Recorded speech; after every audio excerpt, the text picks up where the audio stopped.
Hey mamas, you are listening to the Motherhood is Ghetto podcast. We all know motherhood can be a beautiful thing, but girl, it can also be ghetto. Join me as we discuss some of the best and worst parts of being a mom raising kids, all while trying to figure out this thing called life. This ghetto is a safe space, mamas. So welcome to the hood.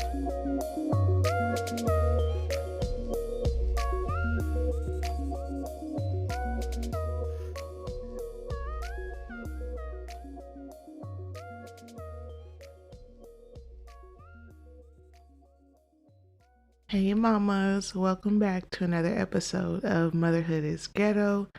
My name is Joy, and how y'all doing out there? If y'all doing all right today, say amen. Wherever you at. Um, I'm talking a little low today because my kids have not woke up yet. Amen, amen. It's summertime, so they've been at home just chilling, eating up all my food, okay, eating me out of house and home. But I woke up a little early to record this podcast because there is no way I can do it during the day, middle of the day, even at night. Child, they be up all night making noise, TV's loud, all that stuff. So I had a quick moment, so I decided let me just record something. So I'm happy to be here with y'all today. It's been a minute since I uploaded my last episode, so I'll catch y'all up really quick. I really just been working. Took my mom and my kids on vacation in May. If you're following the Motherhood is Ghetto page on Instagram, then I posted a video of our little vacation adventure. You can go check it out. Um, I got me some braces. Amen, amen. So, I might sound a little weird, because I'm still trying to get used to talking with them. I got the Invisalign braces because, I'm damn near 40 and I did not think that it would be cool for me to or good for me to be walking around with a mouthful of metal. No shade to anyone that's got metal braces now and you're older, nearing your 40s, but I just knew for me like that wasn't gonna work out for me. So I got the Invisalign. Um and so far, I mean, it's cool. I think the only con that I have about Invisalign is it's just like having dentures. So, you have to take them out like to eat and to drink if you're gonna drink anything other than water. Um, and you gotta, take them out, brush your teeth and stuff like that. So I it took me a while to get kind of used to that. But other than that, like it's been okay. I've had them for about a month now almost. And yes, I mean I guess it's cool. I guess it's cool. So but yeah, my kids they're knee deep in the summer. Um my daughter started playing volleyball. One of my sons started playing basketball. So, and my other son, child, he just lazy. He don't want to play no sports. But he did say that he was interested in learning how to play the drums. So, that's my next task is to find him somewhere to get some drum lessons. But hopefully I can get him some at an affordable price and he gets, valuable lessons. Otherwise, we'll just wait until he gets to middle school and he can just join the band and learn in school. So, but that's pretty much it. Other than that, just been working my 9 to 5, working behind the scenes, for my business, getting ready to launch some new head wraps. So yeah, just been busy here and there. So, thank you for tuning into today's episode. So, we're going to go ahead and get started. So, the topic for today is respect. R.E.S.P.E.C.T. Find out what it means to me, okay? As Miss Aretha would say.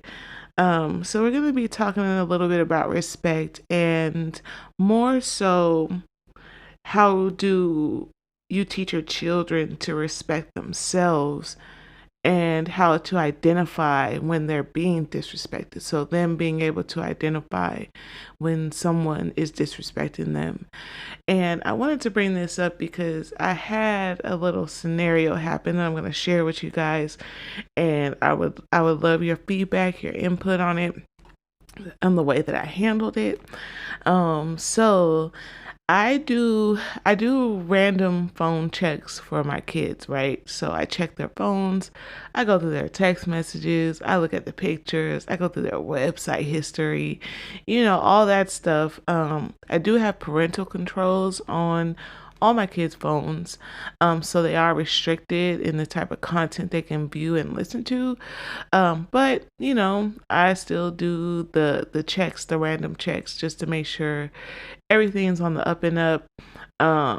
And they're not, giving out our address or, talking to strangers online, stuff like that.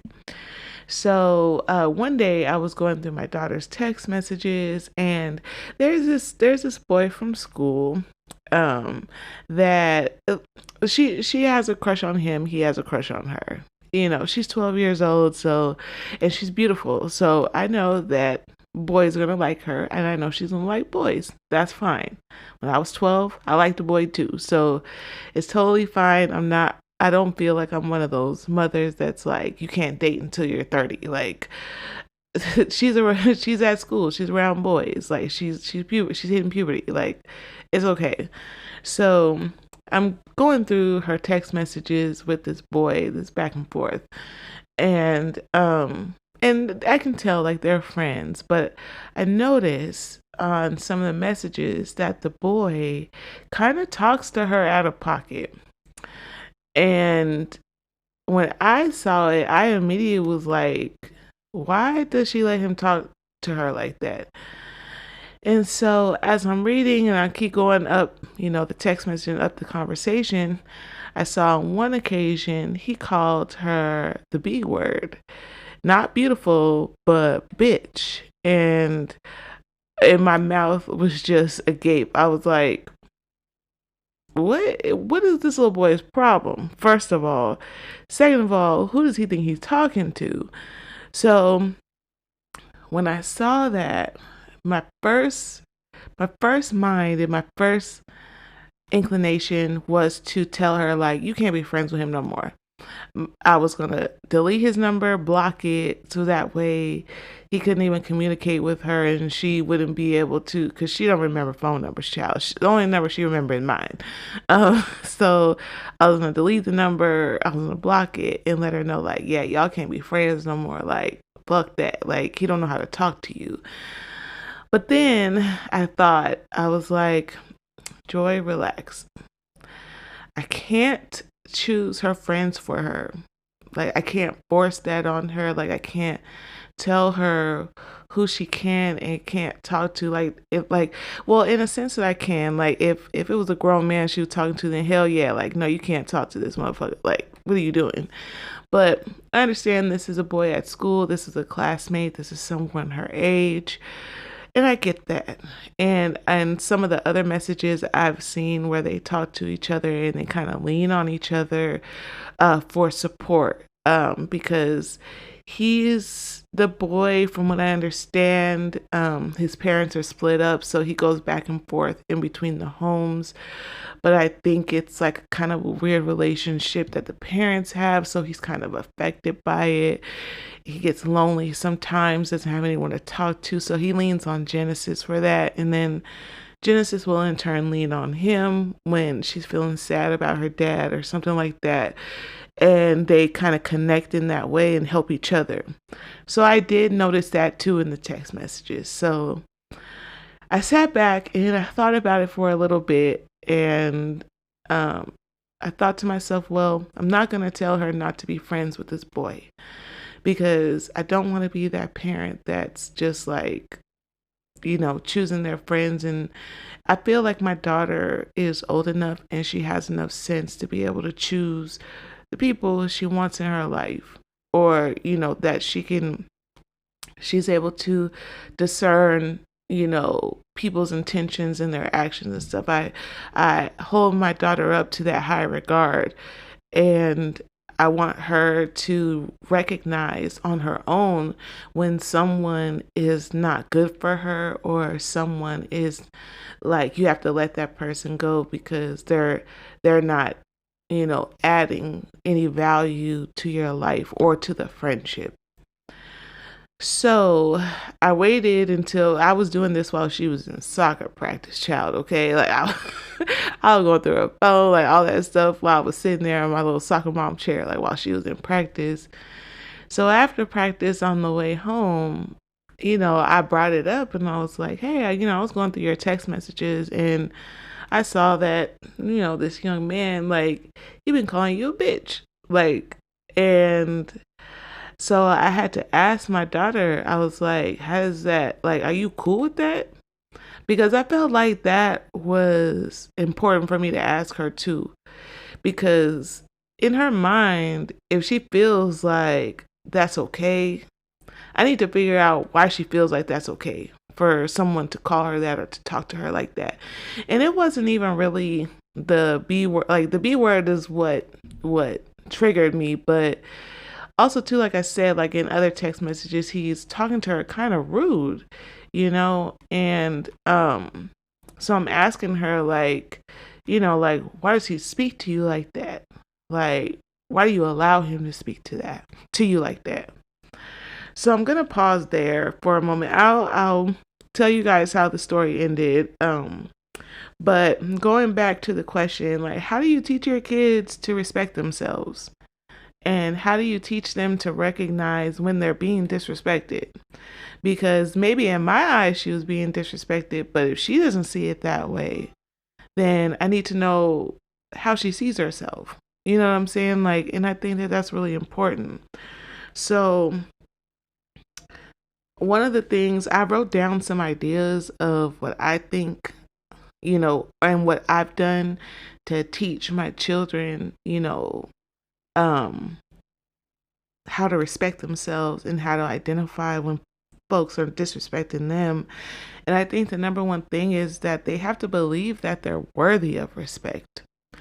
Like, and one of the ways that for my children that I teach them that they're worthy of respect is I treat them with respect.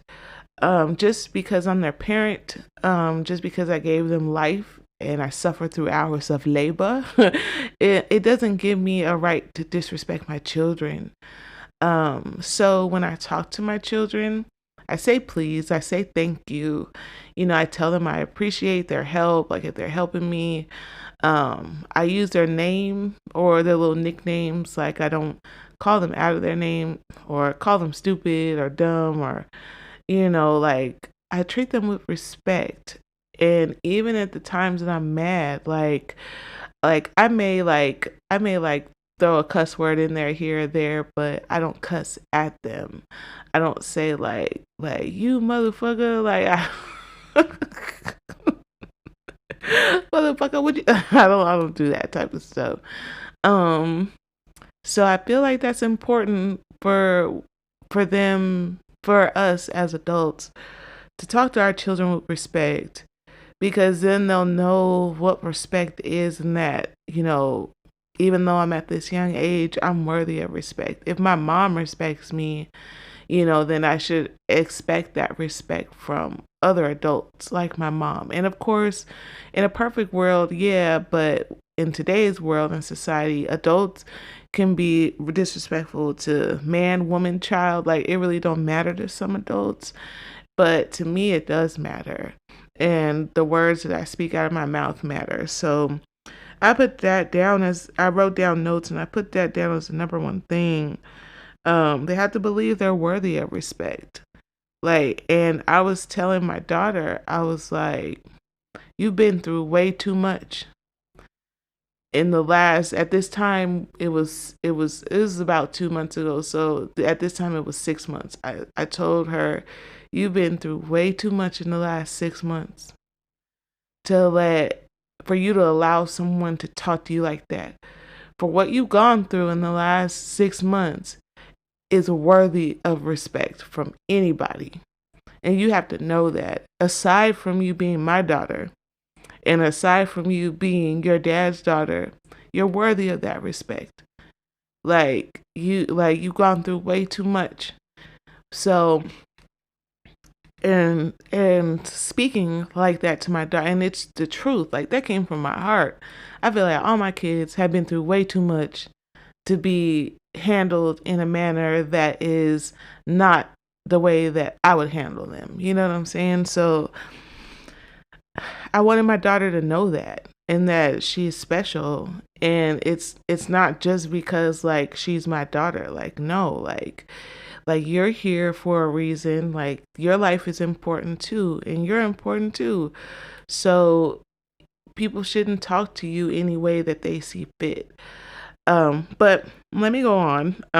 Because I'm sorry, I'm starting to get a little a little agitated just thinking about it. But it's all good. We talked it out. But also too, I noted here to give them relatable examples that they can refer back to. So giving them examples of what mutual respect is or what respect looks like in a friendship. Even with my friends, the small amount of friends that I have, the handful of friends that I have, even when we talk to each other, like we talk to each other respectfully. Like I've never talked to my friends and been like bitch you crazy, or like bitch get the fuck out of here. Like I don't ever refer to my friends as bitch. Like I refer to them as their name, or I say girl, or I say child. Like I don't I don't talk to my friends disrespectfully, even like in like a conversation. So the way that my children see me interact with my friends, like when my friends are around them or they're around us, like it's giving them relatable examples of what a respect within a friendship looks like.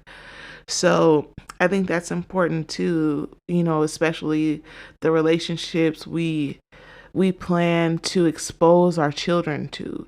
So like if you're a single mom and you're dating and you want to have your boyfriend or whatever around and stuff like that, the way that you guys interact with each other, and if you choose to expose that to your children, the way you guys interact, it should be giving them examples of how respect in a relationship looks. That's just my opinion.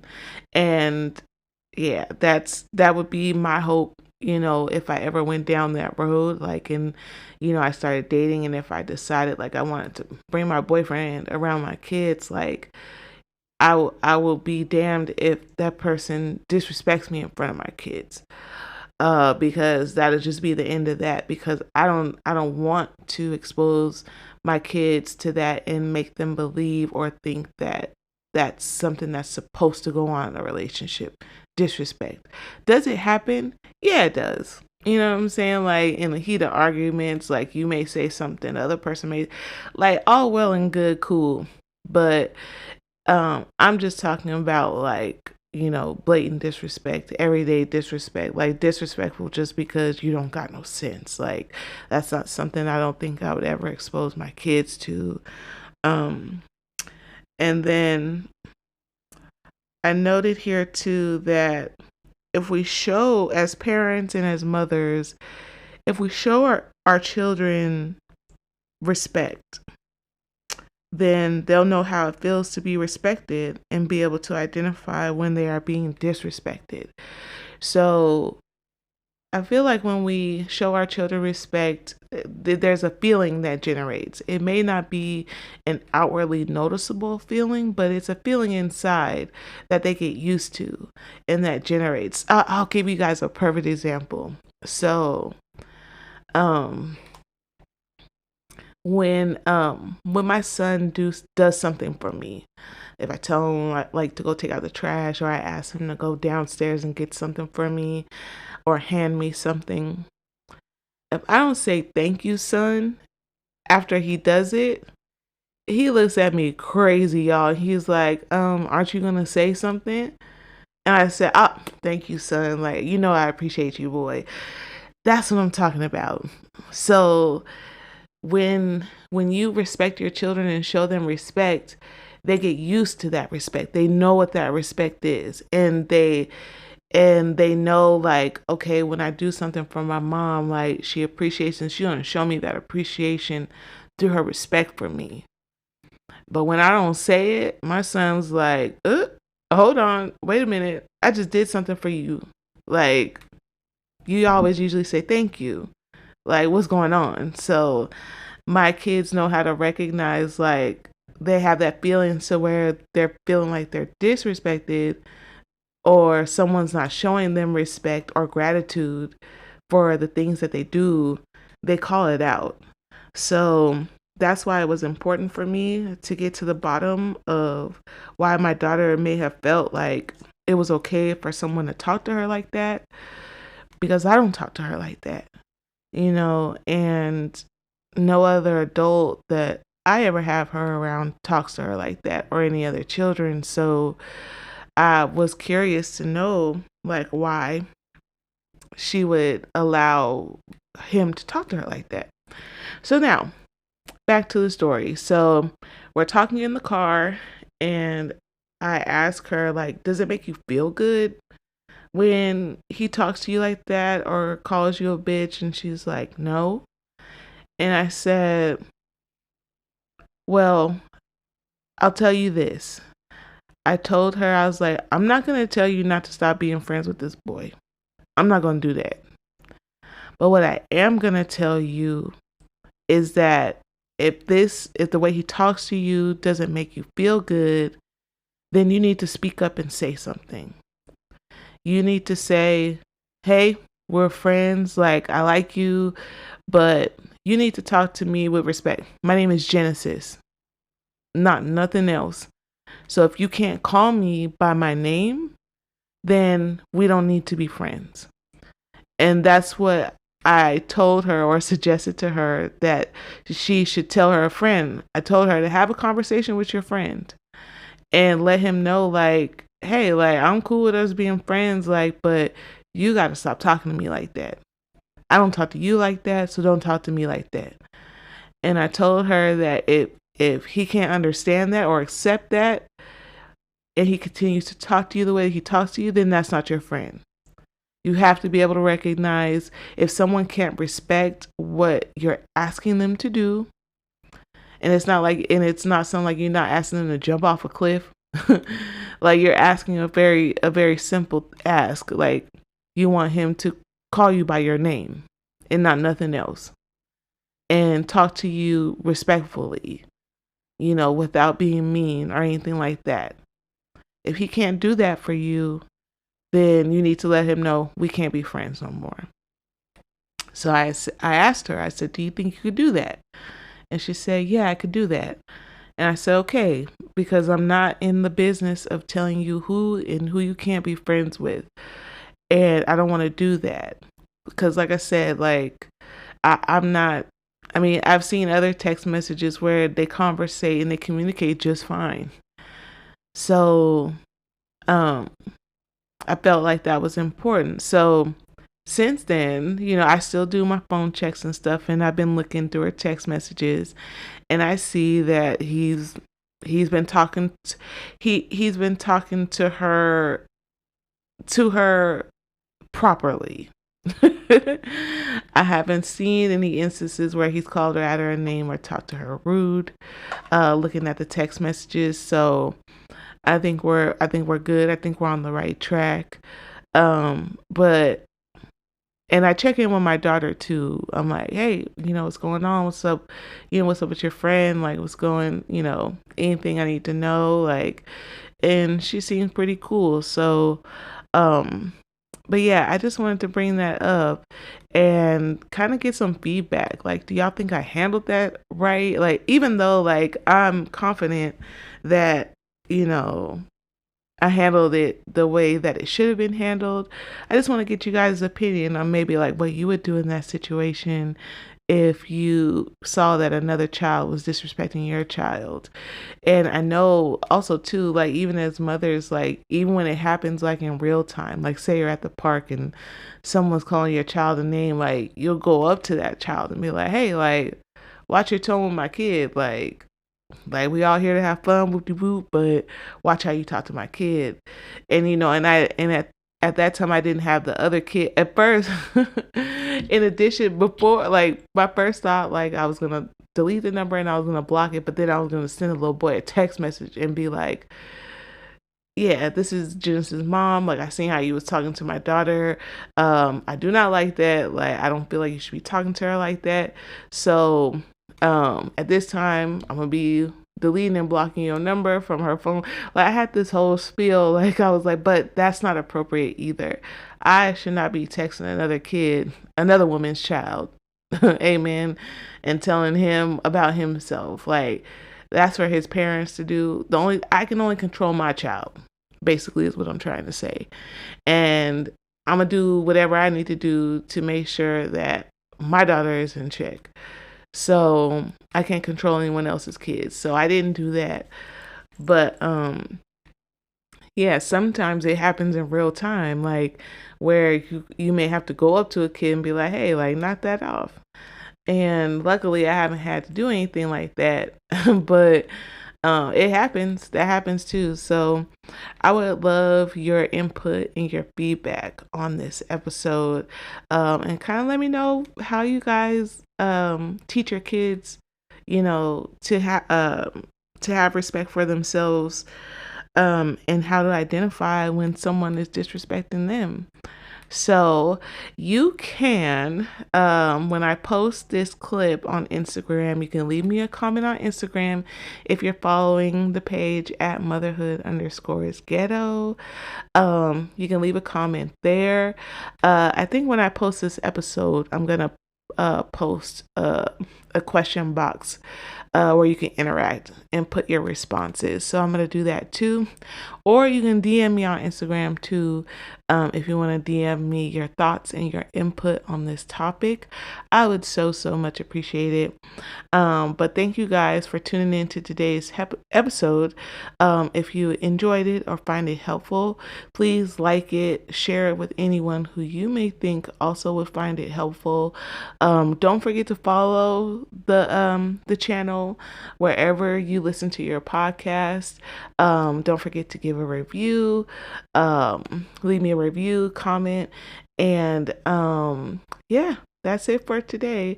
I hope y'all have a great day, and until next time, mamas. Thank you so much for listening to today's podcast. Don't forget to follow the podcast and share with anyone who you think may enjoy it. And follow me on Instagram at motherhood_ghetto. Also, feel free to DM me if you have any experiences, opinions, or views on motherhood you'd like me to share on the podcast. Until next time, mamas.